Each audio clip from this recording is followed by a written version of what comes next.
Élevons nos regards, nous qui doutons et qui tremblons, car Jésus vit et intercède pour nous. Remercions Dieu pour le don de son cher Fils et demandons-lui qu'il ne soit pas mort pour nous en vain. L'Esprit nous invite aujourd'hui. Venons à Jésus de tout notre cœur et nous pourrons nous réclamer de sa grâce. Par tomber par l'esprit, on désigne le plus souvent une expérience lors de laquelle un pasteur impose les mains à quelqu'un. La personne tombant alors au sol, soi-disant terrassée par la puissance du Saint-Esprit. Les défenseurs de cette pratique citent des passages bibliques qui mentionnent des personnes tombant face contre terre. Ézéchiel 1, 28, Daniel 8, 17, 10, 7, 9. Parfois comme morts. Apocalypse 1, 17. Mais il y a un certain nombre de différences entre la pratique recommandée et ce qui est décrit dans les passages bibliques. Les chutes mentionnées dans la Bible sont une réaction à une vision ou à un événement extraordinaire, comme la transfiguration du Christ, Matthieu 17, 6.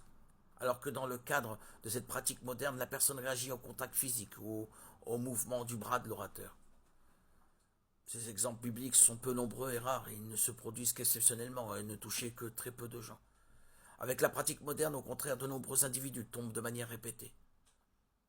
Dans ces exemples bibliques, ces personnes tombent face contre terre par émerveillement devant ce qu'ils voient, alors qu'avec la contrefaçon moderne, la personne tombe en arrière en réaction, soit au geste de l'orateur, soit au contact physique avec un responsable d'église, qui la pousse même parfois. Nous ne prétendons pas que toutes les personnes qui tombent par l'esprit font semblant ou réagissent au toucher ou à la poussée administrée. Beaucoup affirment qu'une énergie ou une force les a fait tomber en arrière. Mais cette pratique est dépourvue d'un fondement biblique. Il est possible qu'une énergie ou une force se manifeste effectivement, mais si c'est le cas, elle ne vient certainement pas de Dieu et n'est pas l'œuvre du Saint-Esprit. Il est regrettable que les hommes recherchent d'étranges contrefaçons qui ne produisent pas de fruits plutôt que d'aspirer aux fruits que l'Esprit produit en nous pour glorifier Dieu dans nos vies. Galates 5, 22, 23. Une vie remplie de l'Esprit ne se manifeste pas par de tels phénomènes, mais par une vie remplie de la parole de Dieu, jusqu'à déborder en louange, reconnaissance et obéissance à Dieu. À toi, Seigneur, tout honneur et toute gloire pour les siècles des siècles.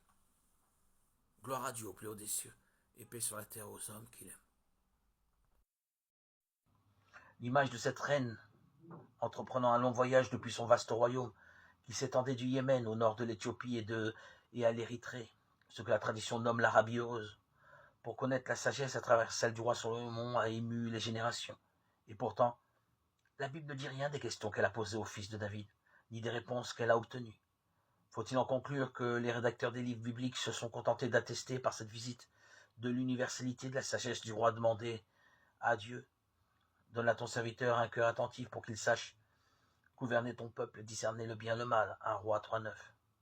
C'est fort probable, mais l'analyse de cette rencontre a donné lieu à des interprétations généreuses et éclairantes sur la personnalité de la reine de Saba, comme dans la tradition éthiopienne du Kebra Nagast, où l'amour de la sagesse prévaut sur les richesses temporelles. Moi, je désire la sagesse et mon cœur cherche la connaissance, car j'ai été blessé par l'amour de la sagesse. J'ai été entraîné par les lacets de la connaissance. La sagesse vaut mieux qu'un trésor d'or et d'argent. La sagesse est le centre d'un univers où tout aspire à l'exotisme et à la sensualité qui marquera la construction légendaire et mythique du personnage.